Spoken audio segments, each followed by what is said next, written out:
Hi, and welcome to the Happiest Hour. I am Paula Devine, and today I am joined by Whitney Cowell. How are you, Whitney? Fantastic. I'm excited to be here. Thanks for Oh, inviting me. good. Yes. Well, thank you for being here, and thank you for agreeing to come on and share part of your journey. I can't wait to hear your story. Whitney and I met at the Sober Life Rocks conference, I Yeah. guess we'll call it, speaker series in Orlando in January. And you were just so much fun to talk to and so upbeat, so happy. And so we've been going back and forth with connecting. You have a podcast. And so anyways, with that, here we are. So can you tell us a little bit about who you are and what chapter in life you are in? Yeah.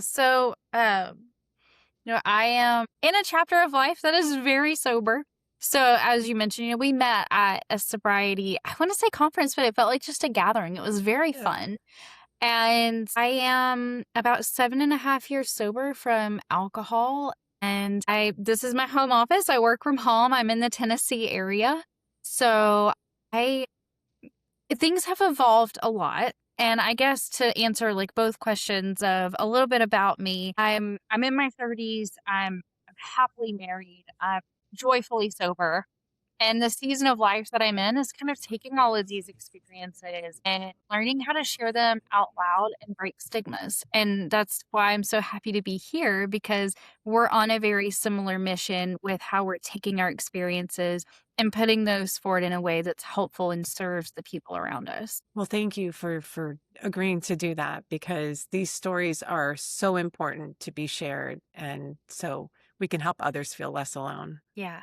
Yeah. Yeah, we can. So when you and I met at the event, keep going back with what it is. When you and I met at the event, we had briefly joked about the fact that we had both tried to stop drinking on our own. Yeah. And then we were like, oh, yeah, that didn't work out so well. So then we eventually went out and found support. So I don't know anything about your story. So if you can just walk us through your relationship with alcohol, what it looked like in the beginning and kind of how it evolved over time. Yes.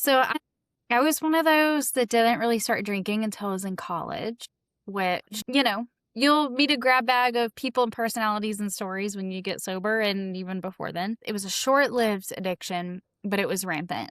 And, it was life threatening type of consequences very quickly and very early on. And I remember being told by a couple of people, namely people in my family, like, you're an alcoholic, you can't have any, alcohol. Not a single drop was like the thing that was repeated to me over and over. And I just remember thinking, like, it's a phase. Like, I'm just a kid. I'm having fun. I'm in college. I'm young. I'm just getting it out of my system. And then they would switch from that to, well, at least I'm not this. At least I'm not doing this. At least I'm not. And then it was trying to find the other negative boxes that I didn't fit into to make mine seem more normal. And I would say there was a point where it kind of came to a head and I'd reached that, like, would the world just be better off without me? Because it feels like everything I touch breaks. And that's a really scary emotional place to be. It's a very lonely emotional place to be.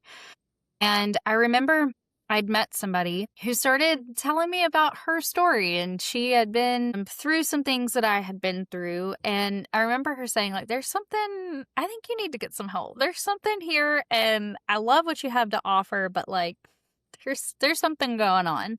And so I went to my first like recovery program of sorts, but it wasn't geared towards alcohol. And I started really paying attention to like my behaviors and the people around me and kind of untangling some like codependency, some anger that I was afraid of, but I had been holding on to, some other things that really like helped my mental health kind of on the right path. And then I came to the conclusion, like, all that's left is me and my bottle of alcohol. And I tried to ignore that for a couple of months and it didn't work. I was more, I would say, uncomfortable in my own skin with like some knowledge and wisdom and no action. And I think that kind of set the tone for by the time, I had really reached out and gotten help and found a program that was dedicated to recovery from substances, namely alcohol. I was desperate to feel different. And so, the trying it on my own, I'd tried for years of like the different types of like challenging myself of, well, I'm only going to drink on these days and I'm not going to drink these things. And I would have these like periods of sobriety where I was really just appeasing the people around me and trying to prove something to myself. And I couldn't hold that up for too long. But really, by the end, I had a very, very scary relationship with alcohol in the sense that I was drinking before work, during work, after work, all hours every day. And it had gotten to the point where I very much was living my life what felt like by myself. I couldn't keep people around me. I was scared to let people in. I was a wreck of a human, barely holding on to a job, getting my lights shut off. Mm. You start to kind of not be able to play the tape through, but wonder like how much of this tape is left. And I think that's where I got to the point of like, is it worth it? Like, this is exhausting and I don't want to do this. But I wasn't sure what this was until I really sat down and listened to other people's stories. Wow. So was that mainly in your 20s, right after college? How long did that go on for? Yeah, I got sober shortly after turning 25, and I'm 32 now, about to be 33. So it was about 6 years of addiction. But like I said, it spread like wildfire. And for some people, it's a very slow burn. For other people, it comes in waves. For some people, they drink for longer than I've been alive before they get sober. And it's something that I've learned and is ever more present in my recovery and in my community is that it's just really not mine to judge my story. Like, I kind of thought at one point, like, my story is not bad enough to qualify me to be here. And Mhm. that's a dangerous mindset. Instead of, it life was hard enough and painful enough for each one of us to choose to be here right now. And to me, that's all I need to know. Yeah. And at what point did you finally see that your story was just like everybody else's in the rooms? I think when I really started doing the work. And Yeah. so I do go to Alcoholics Anonymous. Hmm. I've tried some other things, and I know that there's not only one way to get sober. There is a common way to get sober and stay sober. And that's the path that worked for me. I was a dry drunk for a little while, and I got to tell you, that was so miserable. I knew just enough to not drink and to understand that I couldn't, but I had no solution of like how to rewire my brain and refocus my life and the path that I was on. And so that I would say it really took probably 1 to 2 years, which is Hmm. interesting because that's the time where you're considered like a newcomer. I would say year one, I had no idea what was happening. I thought I knew everything though, because I wasn't facing my terrible consequences. And so I was like, I got this. This is fine. And then, you start walking into life moving on and all these firsts as a sober person.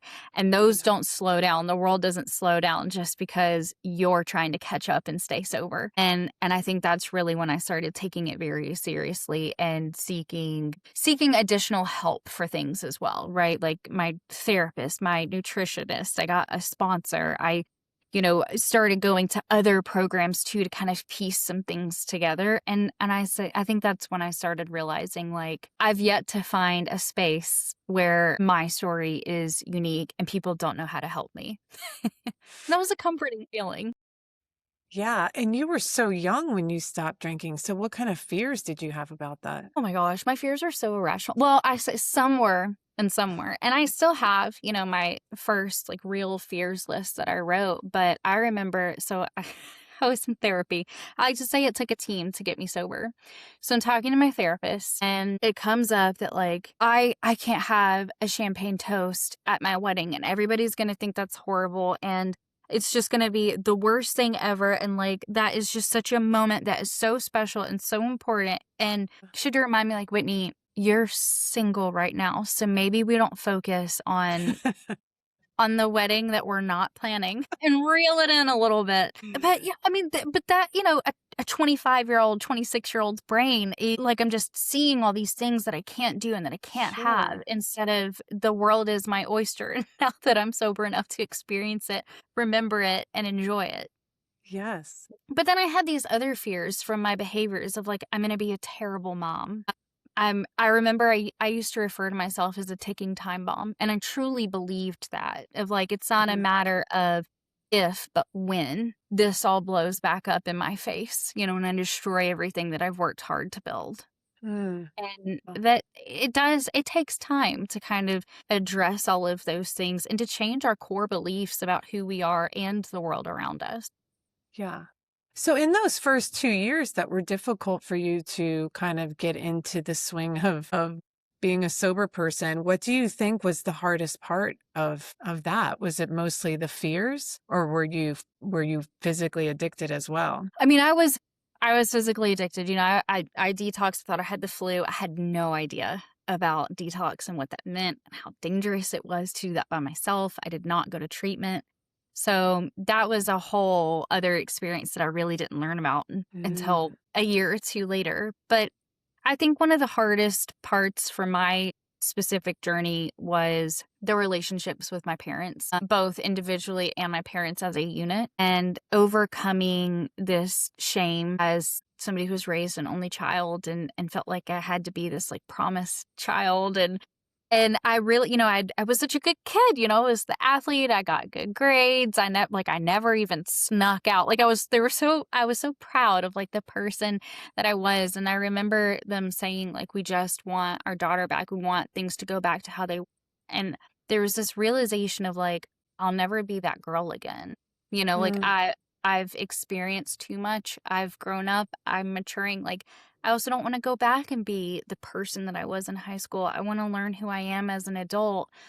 But there was this brokenness of pain, of anger, of grief, all of these things that I couldn't fix in other people.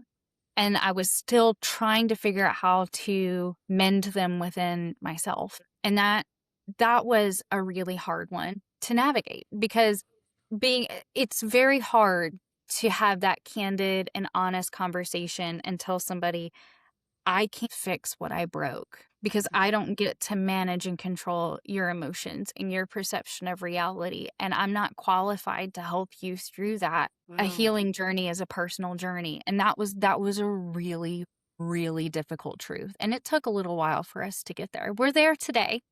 I'm Good. happy to report. But I will say, of all the hard things, that I think was the hardest. And I'm sure, so then what was the process like of going through the 12 steps? I'm sure that was probably very healing, I would imagine, considering what you're telling me about your parents. So what was that Yes. process like? Well, the first time I tried the 12 steps, I did that like easier, softer way. And that did blow up in my face. So I will tell you, if you only give it half of what you got, you're only going to get half results. So Mm. yes, I definitely put the cart before the horse a couple of times, and that's okay. So my spiritual life has flourished because of this program, and that's something that I am very excited to have back at the forefront of who I am as a person, and part of my character and part of my values again. And so I remember praying over this word of like fearlessness, which, seeking you shall find. I I end up applying to a couple of jobs while I'm going through therapy, while I'm kind of figuring out the steps and doing the half measures piece. But then I just remember like this tug at my heart. So I called my parents and I asked them if they would meet me for lunch. And that was my first time making an amends. And I will say I was not ready for amends, but I think there is a time and a place to address things that are urgent versus like the things that we really need to cross some bridges before we get there kind of situation. And this was one that was a little bit more urgent. My family life, my support system, especially I was looking at jobs that would take me out of the area and move me a couple of hours away. And Oh, so I made that first, attempt at an amends, and it was not horribly received, but it wasn't one of those like, I'm sorry too, sometimes you get those like with old girlfriends and then you mhm. reconnect and everything's really good and you catch up. And this was a more painful one. But I remember that I did that, and then like 3 days later, that was over the weekend, 3 days later, the start of the next week, I ended up getting the job. And this was like a dream job. And it moved me back to what was lovingly known as the city that broke me, which is where my addiction started, but not Mm. where it really ramped up. And I just remember thinking, this is my redemption round. because it's such a beautiful city. It's where I live today. And there's so much to offer. And I didn't experience it the first time. And I really want to go back and build something there. And when I got here is really when I started diving into the steps. And that was during COVID. So it was, it was really difficult to find community, but there was freedom. There was so much freedom in doing it when I was ready and being serious about it and taking absolutely nothing as a suggestion and everything as a, you need to do this and figure out what's on the other side. So if I was told to do something, I was going to do it. And that, I mean, it opened the world and to that I can't to I can. And that, I think that's really what it ended up doing for me. Oh, that's amazing. Yeah. And how all these things just start to fall into place for us when we Yeah. just stop drinking. It's a Yeah, miracle.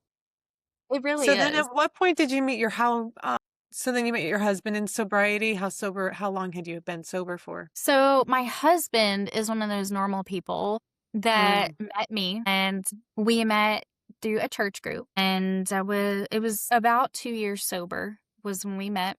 And I remember thinking, this is not gonna work. Like he's gonna take a look behind the curtain and be like, absolutely not, and then walk away. And I had been in this relationship that was supportive of my sobriety, but I was still smoking marijuana. I didn't know that that was not part of being sober, which Mm. is maybe another story for later in this episode or a totally different day. But my sobriety from alcoholism, totally in support. I just didn't realize because I had been around other people that were following sobriety from the thing that they were addicted to, but still participating in the things that they were like, take it or leave it.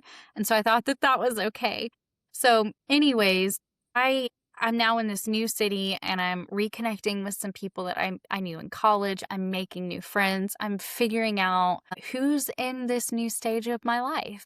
And I meet him and think, I'm going to really take my time and make sure that our values are aligned before we even, begin this. And so I tell him that I'm in recovery and a little bit about what that means. And this man, this amazing human, goes and reads the AA Big Book on his own accord because he said he wanted to better understand and learn who I am and how I think. And I was Oh my like, I'm going to marry gosh. that man.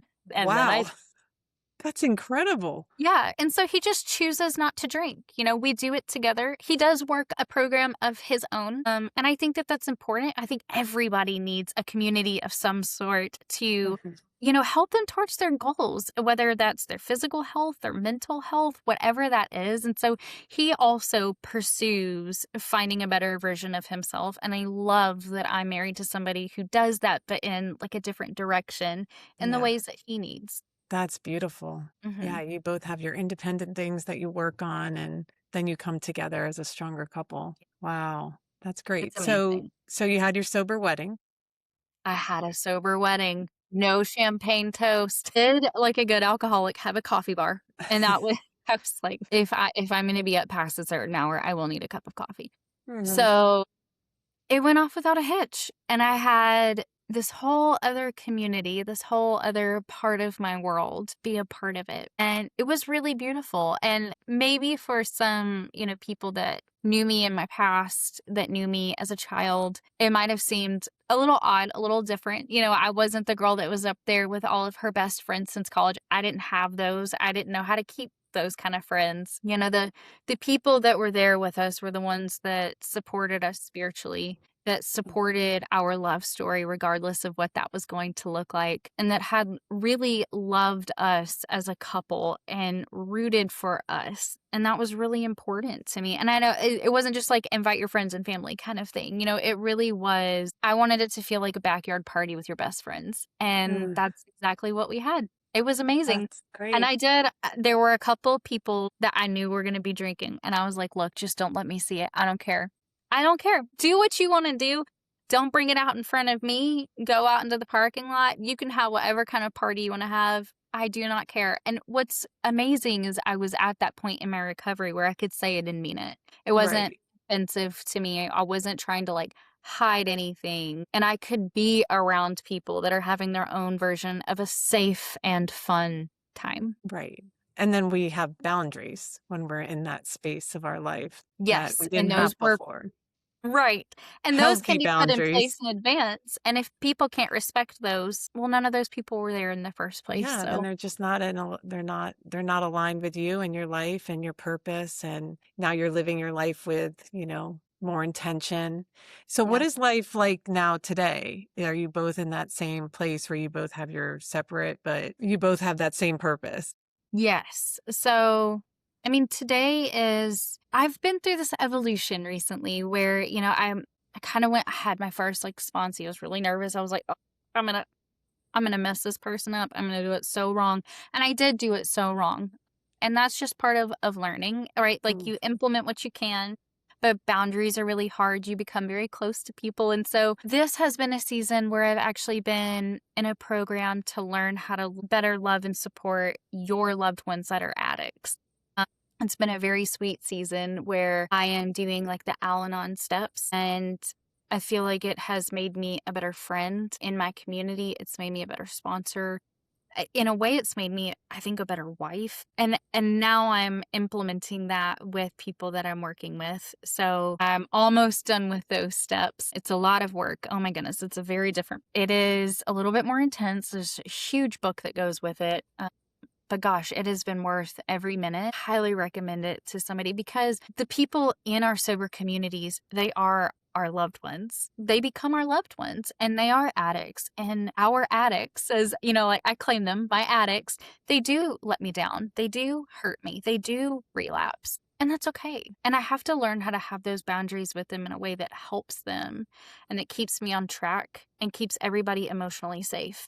And I'll be honest, I didn't know how to do that even after doing like my own work. And so this has helped me connect the dots that I've learned in other places and kind of create a better picture for a better, like more holistic version of me. And that I've really enjoyed this part of my recovery. And it's pretty new. I'm just a couple of months into it. Yeah, So that sounds great. yeah, highly recommend. I mean, Yeah. some people are really good at boundaries and they really know themselves, and I respect that. But this girl had to start from scratch. Well, I'm happy to talk about, where I'm at with my husband and what that looks like too, because I feel like incorporating your recovery people and your non-recovery people can be really uncomfortable. um, because it's You one of mean those like, coming together like socially or yeah, just, yeah. because they're both really important in my life. And one of the things that I remember having a conversation with my husband and just saying like, I don't want to compartmentalize my life anymore because I did that when I was drinking. Like there's this part of me that this group gets to know, and then there's this part of me and then the work part of me. And I didn't want to compartmentalize who I was because there's a part of me that's supposed to be living this rigorously honest life. And keeping things separated made me feel like I was hiding something, even though I wasn't. And so having those open conversations, I know a lot of people who have expressed feeling uncomfortable with the vulnerability of just like sharing with others that they're in recovery or their struggles. Um, I'm active in my church, and I know there's some people that are like, oh no, there's like Yeah. this stigma and these The thoughts stigma's around it. still there, It is. It is. And that's unfortunately. something that, as you were saying earlier, is like, if certain things can't be respected, then that's all the information I need to know to make my next decision of walking away. And I'm so thankful that leading with exactly who I am, not that I shout it from the rooftops at everybody that I meet, but not being afraid of it. If it's relevant to the conversation, then I talk about it. Somebody says, what's one thing that brought you joy this week? And I'm like, oh, I did this thing with, my sponsor, and it was really fun. Or we finished this book that we've been working on, and it has to do with my recovery. Then that's my honest answer to those things. And when it comes to my recovery and working one-on-one with somebody, and we're talking about what's influencing these things, and, kind of I like to stay in the work. And I've done the steps about 5 times now. Things change. I change. I'm growing. I'm learning. And some of those like outside things find their way into that. And so, you know, I'm finally at the point where I'm able to blend those groups together. My wedding was a really good example of that, where it was like, if somebody's going to ask, how do you know Whitney? The answer might be, oh, we met in, an AA room. And we met that, we met at the clubhouse. Somebody introduced it. And it's okay to say, oh, through a mutual friend. That's Yeah. okay too. But I would encourage anyone that is like nervous about that blending to really evaluate where that comes from, because I think that's something that might be on your fears list if it's there. Why are we afraid of that? What Right. what is the worst thing that could happen? But then also what's the best thing that could happen? Yeah. And usually when we address our fears, it tends to lean towards the good outcome, Yeah. which might not be what the world tells us is going to happen, but experience tells me that's probably what's going to happen.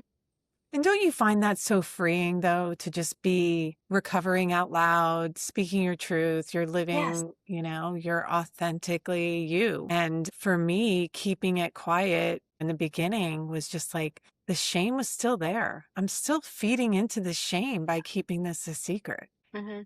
Nothing really had changed that much. And then it wasn't until I started being more open about, struggling with my relationship with alcohol that I was like, oh, this kind of feels good. Like it feels so much less heavy. Yeah. Yeah. And I think sometimes that shame for me stemmed from not knowing how to talk about it in a way Mm, that's like, I don't want to come across as this damsel in distress whose world is on fire.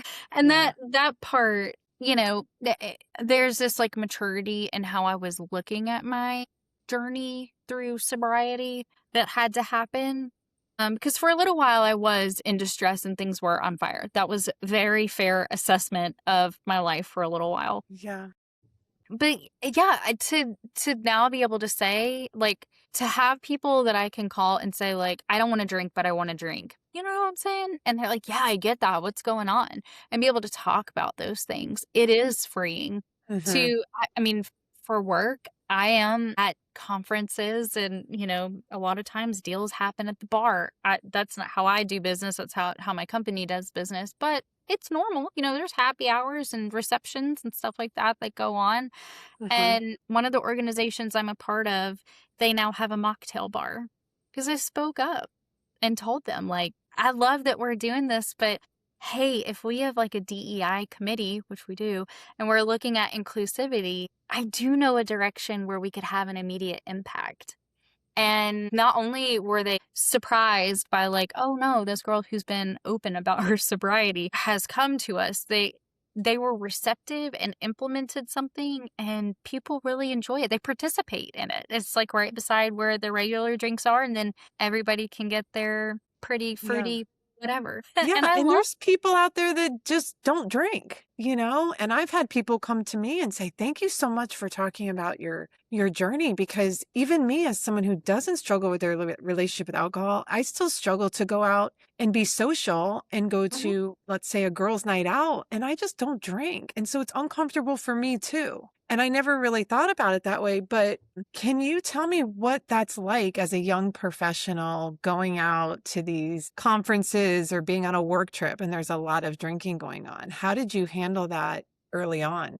Well, thankfully, early in my recovery, I was not at a job where I was doing that stuff. It was during COVID, and I was at a different company. But the dating scene was tough. That's why I just didn't do it. But then I get, into this relationship with my husband, and we experiencing and enjoying things. Comedy shows was a thing that I loved, and I finally do again and don't have to drink to be a part of it. We go to several a year. And so I had kind of dipped my toes into social settings that I enjoyed where alcohol is common. And I'm thankful for that, because by the time I got into the job where I was then surrounded by that, I really just had to put myself out there and go up to the bartender, and I order just about the same thing, a cranberry soda, the squeeze of lime, and just walk around with my drink. And Yeah. if people asked about it, I would be honest. I don't drink. And most of them are like, okay. And I do set a limit for myself. So there is a time, depending on the location that you're at, where once people have had a few drinks and I start seeing changes in behavior, I just leave. For conferences specifically, I bring my skincare routine and I call it my spa night. And if I'm out for more than 2 nights for a conference or for work, then I go and participate. I get room service or I DoorDash something, and I take it up to my room and I do my skincare routine. And I don't feel like I'm missing out on anything. Because then I wake up refreshed, glowing, and ready for the next day. And other people have hangovers. Some people have hangovers. So it was really my mindset around it of, again, that like I could have a scarcity mindset, but that is something that I have control over. I can look at it and say, look, I don't miss this. This isn't healthy for me. Really, what am I missing out on? And sometimes, you'll hear stories and no, then they went and they did this and then they went to this thing and last minute tickets to this and I wasn't included in it, or, I'd already gone up by that point. But at the end of the day, are those things worth it to me? Yeah. And if Yeah. I'm being honest with myself, the answer is no. And so that's kind of how I've addressed it. I will say there have been a couple of times where people don't know, right? They don't know me well enough or follow me on my socials to hear me talk about these things. So I've had somebody order just like a platter of shots. It was one of those, like, they come in the ice glasses and then they have like the big gong and you throw it when you're done and try to like hit the target. And it's like a fun little interactive thing. I've And so never they seen ordered that. one. I thought I've seen it all. So, and I'm out there and we're like networking and there's a group of us and one of the girls that I had met like online invited me. And so he turns around and there's one for everybody. And she goes, and one for this, and just took mine like right past my face. And I was like, thank you. And so having people that also know that I'm sober, it's not really a bad thing. I've learned that there are people that are watching out for me, that ask if I'm okay, that ask if they can get me something, that, it's not because it goes back to that thing of like, I'm not a damsel in distress. I'm just a friend that another friend cares about. Yeah. And that's been a really sweet revelation in like my job and how that's played out over the years, is that I just have friends and they're just treating me like any other person.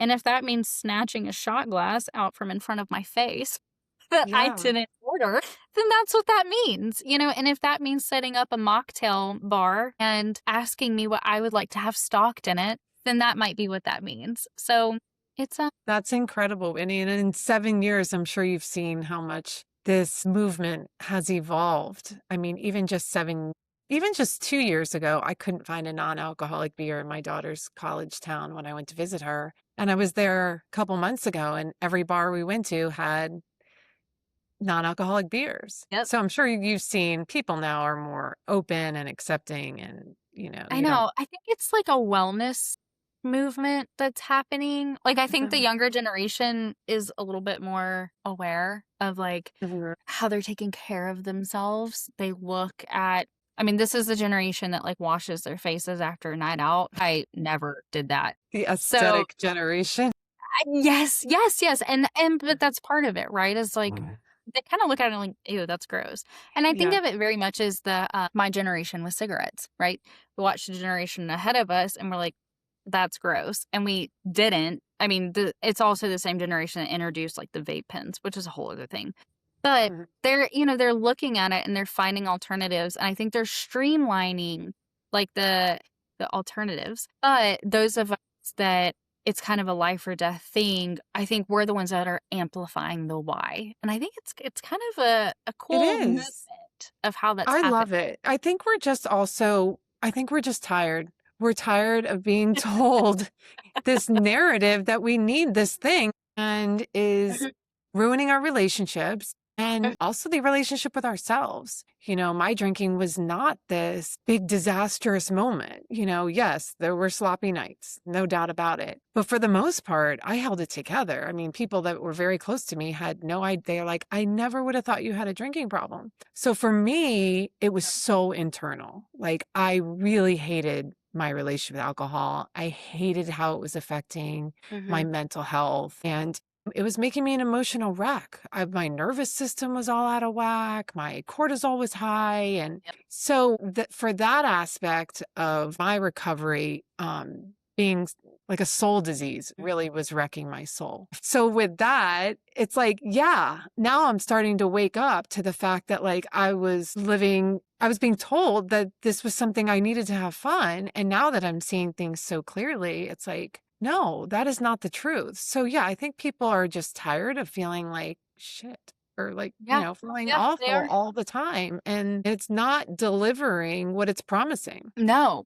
Well, and it's interesting. So I was talking with I volunteered with this group that were with youth that were at risk. They were in a facility for behaviors that they were already exhibiting. And this girl, she's like 15. All of these were like 14 to like 17-year-old girls. And she said, I understood what she meant, but she said, do you like not miss your like memories from when you were drinking? Were you not having fun? And I I remember this girl who's much wiser than me and had a much more intense, I would say, experience with alcohol, a longer run with alcohol with much more like physically severe, long-term, like chronic illness type of consequences, saying like, fun packed its shit up and left a long time ago. And so, and so this young girl is asking me this question, and I was like, that is actually a really good question because at your age, it is still pretty fun, right? Like, you're Mhm. still dancing on your tabletops and, you Swinging from the I chandeliers. know, like, you don't wake up with bags under your eyes no matter what you do. Like, I get it at your age. But I said, I'd be lying to you if I sat here and said that it was horrible every time that I drank, that I didn't have fun memories that I made where alcohol was involved. If I didn't, I mean, I gotta tell you, one of the most fun times I had on a roller coaster, high as a kite. Would never do it again, but like I can look back and giggle at those things and Yeah. appreciate those things. But I also can't ignore the list of horrors, the times that I almost died, the times that I wanted to kill myself, the times that I almost killed other people because of my behaviors, like my drinking and driving. And so if I'm going to hold on to one, I have to hold on to the other. Mhm. And I can look at that younger version of me and say, thank you for the memories. Some were what normal people experience. And I'm actually really thankful for that. Other ones are not. And that's what's going to keep me alive. And so, it's to your point about like the soul crushing part of it, the part where it's like, yeah, it's not fun anymore. And people are telling me I need this to have fun. It's like, my life isn't fun.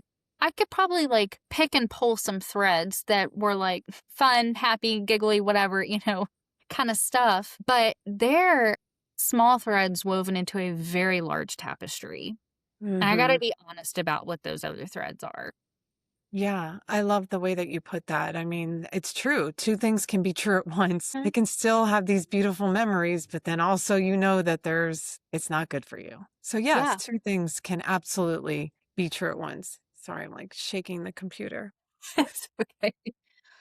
Anyways, well, I really enjoyed our conversation today. I love that you are just so open and honest. Your TikTok is amazing. Your TikTok is Life with Wit.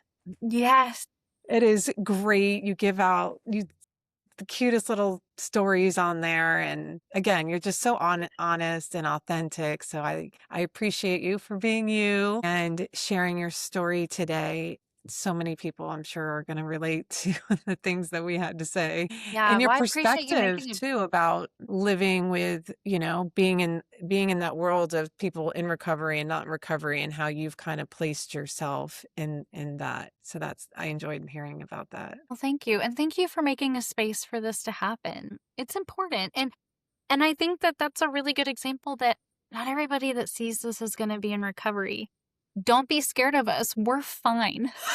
Check in on us if things seem Yeah. off, but like we're Yeah. fine. And we're just trying to navigate the world like everybody else. It just looks a Yeah. little bit different of what we need to be safe and comfortable in it. And that's Mm, okay. Which usually means we're here to support whatever your journey looks like too. yeah, absolutely. All right, Whitney. Well, how can people find you? Yes. Okay. So I am on TikTok. Life with Wit is the handle. I'm actually trying to go live every day at 11 Eastern on my lunch break to just for like a couple minutes just to talk about recovery and things that people are messaging me in my inbox. And then the podcast is called Dry Conversations. It's on most streaming platforms. I'm very excited to have you on it once I'm back from some more work travel. So more content to talk about, but Great. it's just more stories like this one of people talking about their stories in recovery or people that are advocating for different ways of like mental health and what that looks like. Amazing, Whitney. All right. Well, thanks again, and I will see you soon. Sounds good.